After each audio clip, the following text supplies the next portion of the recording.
Hello students, स्वागत है आप सभी का फैक्ट टेक्स आके एक नए वीडियो में। अगर आप भी यूपी स्कॉलरशिप 2024-25 का फ्रेश फॉर्म फिलअप करने वाले हैं, फ्रेश फॉर्म फिलअप कर चुके हैं या फिर फ्रेश फॉर्म का फाइनल प्रिंट निकालने वाले हैं या फिर फाइनल प्रिंट निकाल चुके हैं, तो आपके पास ये जानकारी होनी चाहिए कि फ्रेश फॉर्म फिलअप करते समय किन किन बातों का आपको ध्यान रखना है, फ्रेश फॉर्म किस तरीके से फिलअप होता है, किस सेक्शन में क्या क्या चीजें रहती हैं। अगर आप गलत तरीके से फॉर्म को फिलअप करते हैं तो आगे चल के आपका फॉर्म रिजेक्ट हो जाएगा और आपका एक भी पैसा नहीं आएगा। सभी स्टूडेंट से रिक्वेस्ट है कि वीडियो को ध्यान से देखेंगे, सारी चीज़ों को समझेंगे, सारी चीज़ों को मैं बताने वाला हूँ। इसके अलावा कई सारी चीज़ें भी आ रही है यहाँ पे, जैसे कि फोटो वगैरह नहीं आ रहा है, आपका ईमेल आईडी नहीं आ रहा है, आपका एड्रेस यहाँ पे जो फाइनल प्रिंट है उसमें मेंशन होकर नहीं आ रहा है, तो इसका समाधान क्या है इसके बारे में बात करेंगे। सबसे पहले सभी स्टूडेंट से रिक्वेस्ट है कि अगर आप चैनल पे पहली बार विजिट किए हैं तो चैनल को सब्सक्राइब करके बेल आइकन को प्रेस करके ऑल पे क्लिक कर लेंगे और टेलीग्राम चैनल को ज्वाइन कर लेंगे। आपको मालूम है, अब चूंकि आप नए स्टूडेंट हैं तो आपको मालूम नहीं होगा, यहाँ से आपको UP free tablet, smartphone, UP scholarship और अन्य जितनी एजुकेशनल अपडेट्स होती हैं उसकी जानकारी सबसे पहले आपको यहाँ से मिलती है। ठीक है, तो टेलीग्राम चैनल को भी आप ज्वाइन कर सकते हैं और चैनल को सब्सक्राइब करके बेल आइकन को प्रेस करके ऑल पे क्लिक करेंगे, क्योंकि अभी का क्या होगा, अभी तो आपका फॉर्म फिलअप हो रहा है, उसके बाद से वेरिफिकेशन चलेगा, आपको अपना स्टेटस चेक करना होगा और उसके बाद से आपके पैसे आने की स्थिति बनेगी। तो बहुत सारे बच्चों का करिए बीच में जो फॉर्म है वो रिजेक्ट हो जाता है, बहुत सारे बच्चों का पेंडिंग ही रह जाता है, बहुत सारे बच्चों को करेक्शन भी कराना होता है, करेक्शन के लिए भी डेट वगैरह आ गई है। तो ये सारी चीज़ें, सारी अपडेट्स वगैरह आपको यहाँ से मिलती रहती है टाइम टू टाइम। इसके लिए आप चैनल को सब्सक्राइब कर सकते हैं कि आपको सही समय पे सही अपडेट मिल जाए। अगर जो काम आपको करना होगा, मान लीजिए कि आपका करेक्शन कराना होगा, तो करेक्शन की डेट पता चले आए आपको मालूम ही ना चले, तो इस केस में आपका पैसा नहीं जाएगा, आपका फॉर्म वैसे का वैसे पड़ा रह जाएगा। तो इसके लिए आप चैनल को सब्सक्राइब कर सकते हैं। ठीक है, सबसे पहले यहाँ पे आपको ऊपर दिख रहा होगा, यहाँ पे मैं आपको दिखा दूँ, ये दिख रहा होगा, छाप तारीख दिख रहा होगा और यहाँ पे आपको दिख रहा होगा 2024-25 का ये फॉर्म है, यानी कि इस बार का फॉर्म है। नवीन, नवीन मतलब क्या होता है, फ्रेश फॉर्म है। दशमोत्तर, दशमोत्तर मतलब पोस्ट मैट्रिक, और post matric other than inter में आप आएंगे तो ये आपका दशमोत्तर लिखता है। यानी कि जैसे कि मान लीजिए कि आप पोस्ट मैट्रिक मतलब क्या होता है, कक्षा 11-12 होता है, और post matric other than inter मतलब क्या होता है, कक्षा 11-12 और 9-10 को छोड़ करके उससे ऊपर की जो भी पढ़ाई होती है, कक्षा जैसे बहुत सारे कोर्स होते हैं, बच्चे 10 पास करके भी जा करके करते हैं, बहुत सारे कोर्स होते हैं जो बच्चे 12 पास करके भी जा करके करते हैं, जैसे BA, BSc, MA, MSc, BCom, MCom, DElEd, ITI, polytechnic, BTech, BEd, BTC, BC, MCA, BCom, MCom, nursing, diploma के जितने कोर्स है सभी आपके post matric other than inter में आते हैं। तो ये उन्हीं बच्चों का फॉर्म है, पोस्ट मैट्रिक और post matric other than inter के बच्चों का भी इनका मैं आपको कोर्स दिखाऊंगा। यहाँ पे छाप तारीख आपको दिख रहा होगा कब का फॉर्म है, तो यहाँ पे देखिए फाइनल प्रिंट। सबसे पहले यहाँ पे देखिए शिक्षण संस्था में जमा करने, तो ये आपका शिक्षण संस्था में जमा करने के लिए फाइनल प्रिंट है। छाप तारीख 10 अक्टूबर 2024, यानी कि आज की ये छाप तारीख है, आज का ये फाइनल प्रिंट है। अब फॉर्म को किस तरीके से भरना है, किस किस सेक्शन में क्या रहता है ये देख लीजिए। अगर आप अपने स्तर से फॉर्म फिलअप कर रहे हैं या फिर साइबर कैफे से भी करा रहे हैं, तो फाइनल प्रिंट जब भी आप निकालेंगे तो उसमें जरूर देख लेंगे कि हाँ आपने फॉर्म को सही तरीके से सही सेक्शन में सही चीज को फिलअप किया है या फिर नहीं। उसके बाद ही आप फॉर्म को लॉक करेंगे। तो सबसे पहले आप देखिए नीचे की ओर आपका सबसे पहले रजिस्ट्रेशन होता है, रजिस्ट्रेशन कर लेंगे, फिर लॉगिन करके जाकर के फॉर्म फिलअप करना होता है।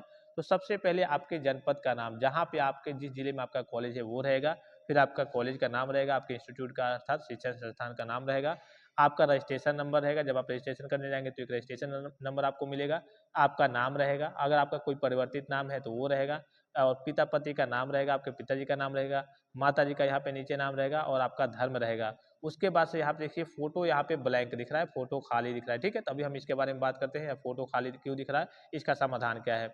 फिर आप देखेंगे यहाँ पे तो माता जी का नाम रहेगा, उसके बाद से धर्म रहेगा आपका, और जो भी आपकी कास्ट कैटेगरी होगी, SC ST, general, OBC, minority, वो रहेगा यहाँ पे। फिर आपका यहाँ पे डेट ऑफ बर्थ रहेगा और उसके बाद से यहाँ पे आपका जेंडर रहेगा, मेल फीमेल। फिर आपका मोबाइल नंबर रहेगा, लास्ट के 4 डिजिट आपको देखने को मिलेंगे। फिर यहाँ पे देखिए ईमेल आईडी में यहाँ पे ब्लैंक दिख रहा होगा, अगर आपने भरा होगा, अगर यहाँ पे ब्लैंक दिख रहा है तो इसका समाधान क्या है, अभी हम इसके बारे में बात करते हैं। ठीक है, फिर यहाँ पे यूपी बोर्ड का आपका डिटेल्स वगैरह रहेगा, जो भी आपका बोर्ड रहेगा, यूपी बोर्ड या फिर सीबीएसई बोर्ड वो रहेगा आपका, या फिर आईसीएसई बोर्ड होगा, आपने कब पास किया था और उसका रोल नंबर क्या है हाई स्कूल का वो रहेगा, और यहाँ पे आपका ये भी ब्लैंक शो होगा। फिर नीचे को आएंगे तो यहाँ आप देखेंगे शैक्षिक विवरण में, तो जैसे आपका जो भी कोर्स होगा, पाठ्यक्रम का नाम बैचलर ऑफ साइंस एग्रीकल्चर से है इनका। ठीक है, यानी कि बीएससी, और 4 साल का यहाँ पे पाठ्यक्रम का ब्रांच में बीएससी 4 इयर्स। फिर पाठ्यक्रम का प्रकार स्व वित्त पोषित रहेगा। ठीक है, स्व वित्त पोषित रहेगा, और पाठ्यक्रम का वर्ष एवं अवधि यहाँ पे समझ लेंगे, पाठ्यक्रम का वर्ष एवं अवधि में यहाँ पे आपको दिख रहा होगा 1-4, यानी कि फर्स्ट ईयर में आप एडमिशन लिए हैं, अभी इस बार फ्रेश स्टूडेंट्स हैं, फ्रेश फॉर्म फिलअप कर रहे हैं, और आपका कोर्स कितने साल का होता है, 4 साल का, तो 1 साल रहेगा। जैसे आप सेकेंड ईयर में जाएंगे तो यहाँ पे आपका 2-4 हो जाएगा, थर्ड ईयर में जाएंगे तो 3-4 हो जाएगा, और जैसे ही लास्ट ईयर में जाएंगे तो यहाँ पे आपका 4-4 हो जाएगा। ठीक है, तो ये आपकी स्थिति रहती है यहाँ पे, उसीलिए आपका 1-4 यहाँ पे लिखा हुआ है। फिर आप देखेंगे यहाँ पे नीचे की ओर, तो यहाँ पे देखिए प्रवेश आपका लेटरल एंट्री के आधार पे हुआ है, तो लेटरल एंट्री में आपका सेकेंड ईयर में डायरेक्ट एडमिशन होता है, तो यहाँ पे आपका नो रहेगा। फिर आवासीय और दीवा छात्र, अगर आप हॉस्टल में रहते हैं तो आपका आवासीय छात्र रहेगा। हॉस्टल में अगर आप चूज करते हैं थोड़ा सा पैसा यहाँ पे ज़्यादा मिलता है, तो अगर आप हॉस्टल में रहते होंगे कॉलेज के तभी आप हॉस्टल चूज करेंगे, अदरवाइज आप घर से अप डाउन करते होंगे कॉलेज जाते होंगे या फिर बाहर रहते होंगे तो इस केस में यहाँ पे आपको दीवा छात्र चूज करना होता है। इस साल आपका किस डेट में एडमिशन हुआ है, यानी कि प्रथम वर्ष में आपका इस बार फर्स्ट ईयर है तो आपका एडमिशन किस डेट में हुआ है, और 8वां पॉइंट भी वही पूछेगा 8वां ऑप्शन में कि हाँ इस बार आपका वर्तमान पाठ्यक्रम के वर्तमान सत्र में आपका एडमिशन किस डेट में हुआ है, तो दोनों में सेम रहेगा। जैसे ही आप नेक्स्ट ईयर में जाते हैं, यानी कि जब आप सेकेंड ईयर में जाएंगे तो ये डेट जो है दोनों वो बदल जाएगा। यहाँ पे आपका तो यही रहेगा और ये जो डेट है ये आपका 2025 का रहेगा। 2025 में आपका जब एडमिशन होगा सेकेंड ईयर में वो डेट यहाँ पे रहेगा।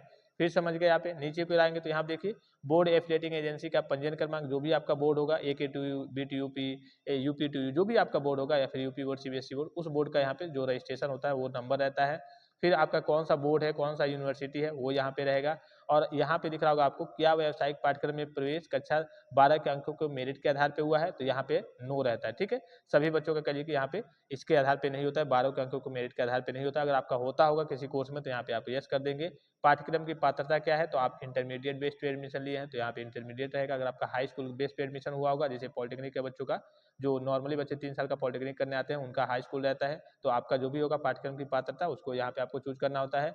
फिर देखिए क्या पाठ्यक्रम वर्तमान पाठ्यक्रम में प्रवेश आपका किसी एंट्रेंस एग्जाम के थ्रू हुआ है, UPSSC, AK2U, GCAP या फिर नीट के थ्रू हुआ है, तो यहाँ पे अगर आपका हुआ होगा तो यहाँ पे यस कर देंगे, नहीं हुआ होगा तो यहाँ पे आपको नो कर देना है। तो प्रवेश परीक्षा का प्रकार क्या है आपका, किस बोर्ड के थ्रू, जैसे कि किस विभाग के थ्रू आपका एंट्रेंस एग्जाम हुआ है। जैसे मान लीजिए कि जो बच्चे पॉलिटेक्निक करने आते हैं या फिर डिफार्मा करने आते हैं उनका GCAP के थ्रू होता है। बीटेक वाले बच्चे, BSc वाले, बहुत सारे कोर्सेज होते हैं AK2U के थ्रू होते हैं। तो आपका आपने जिसके थ्रू भी यहाँ पे आपने यस किया है, तो जिसके थ्रू आपने एंट्रेंस एग्जाम दिया होगा तो उसका यहाँ पे नाम रहेगा, उसके काउंसलिंग का नंबर रहेगा और प्रवेश परीक्षा वर्ष रहेगा किस साल आपने, यानी कि इस साल आपने एंट्रेंस एग्जाम दिया है तो 2024 रहेगा। फिर आपका प्रवेश परीक्षा में प्राप्त रैंक क्या है, कितना आपका रैंक आया है और कितना आपका यहाँ पे नंबर आया है वो रहेगा। फिर उसके बाद से नीचे को स्लाइड करेंगे तो यहाँ देखिए विगत वर्षों के शैक्षिक योग्यता आपके हाई स्कूल और इंटरमीडिएट के जो आपके डिटेल्स वगैरह है, आपने कहाँ से किया है, हाई स्कूल और इंटरमीडिएट कितने में कितना पाया है, वो नॉर्मली आपके प्राप्तांक पूर्णांक वगैरह ये सारे डिटेल्स वगैरह रहेंगे। ये आपको नीचे दिख रहा होगा पहला और दूसरे पार्ट में हाई स्कूल और इंटरमीडिएट का। फिर निजी विवरण में आपका उपजाति रहेगा। उपजाति में क्या होता है, जैसे कि मान लीजिए कि आप यादव हैं तो यादव में आपका अहिर आता है, अहिर कहते हैं। ठीक है, इसी प्रकार से जो भी आपकी उपजाति होगी उसको यहाँ पे फिलअप करना होता है।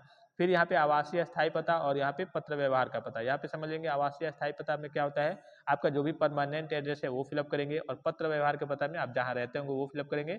तो इन दोनों में आप सेम फिलअप कर सकते हैं। अगर आप हॉस्टल में रहते हैं तो इस नीचे वाले में आपको क्या करना है, हॉस्टल का पता आपको फिलअप कर देना है। अगर आपकी राशन कार्ड संख्या है, परिवार ID संख्या है तो उसको यहाँ पे फिलअप कर देना है, ये आपका कंपलसरी नहीं होता है। फिर यहाँ पे देखिए आपसे पूछा गया है विकलांगता का प्रकार, तो विकलांगता का अगर आप विकलांग होंगे और विकलांगता का परसेंटेज यहाँ पे पूछा जाता है तो इस केस में जो आपका स्कॉलरशिप का पैसा आएगा वो आपका 50,000 के आसपास स्कॉलरशिप का पैसा आता है। तो अगर आप विकलांग होंगे तो आप अपने कॉलेज में एक बार कॉन्टैक्ट कर लेंगे, उसके बाद से फॉर्म फिलअप करके सबमिट करके दे देंगे तो वहाँ पे आपका पैसा ज़्यादा आएगा। ठीक है, फिर देखिए उसके बाद से अगर यहाँ पे यस करेंगे तो वही आपसे परसेंटेज वगैरह पूछा जाएगा और उसका दिव्यांग का प्रमाण पत्र एक आपका कि हाँ आप विकलांग है, दिव्यांग है, उसका प्रमाण पत्र आपसे पूछा जाएगा, तो ये तो बन जाता है नॉर्मली। फिर देखिए जाति एवं आय प्रमाण पत्र का विवरण यहाँ से पूछा जाएगा, आपका जाति प्रमाण पत्र कब जारी हुआ था, उसका आवेदन फॉर्म संख्या क्या है, फिर उसी प्रकार से आपका आपके फैमिली की पूरी वार्षिक आय क्या है, उसके बाद से आय प्रमाण पत्र पूछा जाएगा, ये सारी चीज़ें। बैंक विवरण की बात करें तो बैंक विवरण में देखिए यहाँ पे आपका बैंक विवरण पूछा जाएगा और इसमें सारी चीज़ें आपकी फाइनल प्रिंट में ब्लैंक आई है। फिर आपके यहाँ पे देखिए शुल्क संबंधित विवरण की बात करें तो यहाँ पे इनका जैसे कि आप जितना शुल्क लगा हुआ है ये कॉलेज से आप पता करके यहाँ पे फिलअप करेंगे, ये नहीं कि हाँ इनका आपका दिख रहा है कि 14,000 है तो आप भी 14,000 फिलअप कर दें, नहीं, जो भी आपका होगा तो आप अपने कॉलेज से पता करेंगे कितना भरना है वो आपको बता देंगे। फिर गत वर्ष के विवरण में जैसे कि मान लीजिए कि आप किसी कोर्स के फर्स्ट ईयर में एडमिशन लिए हैं, मान लीजिए किसी कोर्स में, और आपका प्रीवियस ईयर का कह लीजिए कि प्राप्तांक पूर्णांक क्या है, प्रीवियस ईयर मतलब अब मान लीजिए कि आप 12 पास करके गए हैं तो यहाँ पे 12 का आपका डेटा रहेगा, मतलब कि अब मान लीजिए कि यही होगा कि आप 10th पास करके ही पॉलिटेक्निक करने जा रहे हैं, कोई कोर्स कर रहे हैं तो यहाँ पे आपका 10th का डिटेल्स रहेगा। गत वर्ष मतलब पिछली साल इसके आप इस बार एडमिशन ले रहे हैं किसी कोर्स के फर्स्ट ईयर में, इसके पहले आपने क्या किया है, किस क्लास में थे, किस कोर्स में आपने एडमिशन लिया था, क्या कर रहे थे, उसका यहाँ पे आपको गत वर्ष का प्राप्तांक पूर्णांक फिलअप करना होता है। और यहाँ पे देखिए ये फॉर्म कब का सबमिट हुआ है, 30/9/2024 का ये फॉर्म सबमिट हुआ है।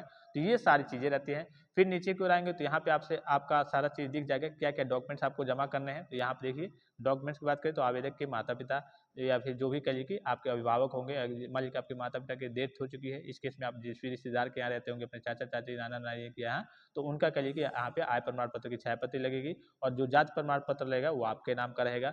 फिर आपने संस्था में जो शुल्क जमा किया हुआ है उसकी रसीद लगेगी। SC ST बच्चों के लिए कंपलसरी नहीं है। और यदि आपका गैप है, मान लीजिए कि आप 10th किए या फिर 12th किए हैं, उसके बाद से 1-2 साल का गैप है, उसके बाद से आप जा करके आप BCA में या फिर BSc में या फिर BA में या फिर कोई भी किसी भी कोर्स में एडमिशन ले रहे हैं, तो यहाँ पे आपका गैप सर्टिफिकेट रहेगा। और आप हॉस्टल में रहते हैं तो उसकी जो फीस जमा हुई है हॉस्टल की, उसकी रसीद लगेगी। और अगर उसके बाद से यहाँ देखिए आपका बैंक अकाउंट का करिए कि पासबुक की छाया प्रति लगेगी और IFSC कोड वगैरह सही से अंकित हो वहाँ पे। हाई स्कूल का करिए कि आपका मार्कशीट लगेगा।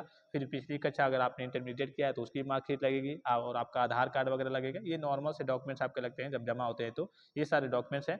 अब बात कर लेते हैं यहाँ पे क्या एरर्स आ रही हैं। जैसे फाइनल प्रिंट आपका निकलेगा, यहाँ देखिए बैंक का विवरण नहीं आ रहा है। तो बैंक का विवरण इसलिए नहीं आ रहा है, आपका NPCI हो रहा है और आधार ऑथेंटिकेशन हो रहा है, डिजिलॉकर का वेरिफिकेशन हो रहा है। तो डायरेक्टली आपका पैसा आपका जो भी आधार कार्ड से करिए कि लिंक होगा उसमें डायरेक्टली आधार बेस्ड से ही आपका पेमेंट होगा, इसलिए यहाँ पे बैंक अकाउंट करिए कि यहाँ पे शो नहीं हो रहा है। ठीक है, बहुत सारी चीज़ें फाइनल प्रिंट में ब्लैंक आ रही हैं। जैसे कि यहाँ पे आपको दिख रहा होगा, बहुत सारी चीज़ों की बात करें यहाँ पे अगर आप देखेंगे तो यहाँ देखिए ये भी आपका मेंशन नहीं हो रहा है, इसमें भी समस्या आ रही है। ईमेल आईडी भी आपने फिलअप किया था, ये भी आपका मेंशन नहीं हो रहा है। जो फाइनल प्रिंट है उसमें नहीं आ रहा है, बहुत सारी चीज़ें यहाँ पे नहीं आ रही है। ठीक है, तो इसका मतलब यहाँ पे देखिए एक और चीज़ मैं आपको दिखा दूँ। पता में देखेंगे तो यहाँ पे देखिए जो भी पता है यहाँ पे आवासीय स्थायी पता और पत्र व्यवहार का पता दोनों भरा गया है। ये तो कंपल्सरी होता है भरना, लेकिन आपका फाइनल प्रिंट में नहीं आ रहा है, तो इसको लेकर के आपको घबराने की जरूरत नहीं है। फाइनल प्रिंट में नहीं आ रहा, तो ठीक है। यहाँ पे देखिए ये विभाग के द्वारा निकला है final print, official final print है। और अगर आप यहाँ पे देखेंगे तो यहाँ पे लिखा हुआ है ऊपर शिक्षण संस्थान में जमा करने हेतु, तो ये जमा करने हेतु प्रिंट निकला है, तो आप कॉलेज में ले जाएंगे तो जमा कर लेंगे। फोटो नहीं आ रहा है, ठीक है, इसको लेकर के घबराने की जरूरत नहीं है। यहाँ पे आपका नीचे QR कोड है, इससे सारी चीजें करिएगी। अब आपका आधार का ऑथेंटिकेशन जब से होने लगा है, डिजिलॉकर का वेरिफिकेशन होने लगा है, तब से यहाँ पे कई चीजें आपकी ब्लैंक दिख रही है। तो इसको देख करके आपको घबराना नहीं है कि पता नहीं मेरा कॉलेज में जमा होगा या फिर नहीं होगा। ये सारे फॉर्म आपके कॉलेज में जमा हो जाएंगे। अगर आपका फोटो नहीं आ रहा है तो आपको घबराने की जरूरत नहीं है। तो ये जितनी भी चीज़ इसमें ब्लैंक दिख रही हैं, खाली खाली दिख रही हैं, आपने फिलअप किया है फॉर्म में फिर भी इसमें खाली दिख रही हैं, जैसे कि आपका फोटो नहीं आ रहा है या फिर आपकी ईमेल आईडी नहीं आ रही, जो भी चीज़ें हैं, तो ये आपकी ओर से कोई एरर नहीं है। ये जो भी फाइनल प्रिंट निकल रहा है उसी में ये समस्या है। तो इसको लेकर के आपको घबराना नहीं है। आपका फॉर्म इसी तरीके से जमा हो जाएगा और जो भी आपका ऑथेंटिकेशन हुआ है उस बेस पे आपका पैसा चलाएगा। जैसे कि आपका जो पैसा आता है आधार बेस्ड पेमेंट आता है, PCI से मैप होगा, डायरेक्टली उसमें पैसा भेज दिया जाएगा। तो इसको लेकर के अगर आपका ब्लैंक आ रहा है तो इसको लेकर के आपको घबराने की जरूरत नहीं है। आपका फॉर्म ऐसे ही कॉलेज में सबमिट हो जाएगा।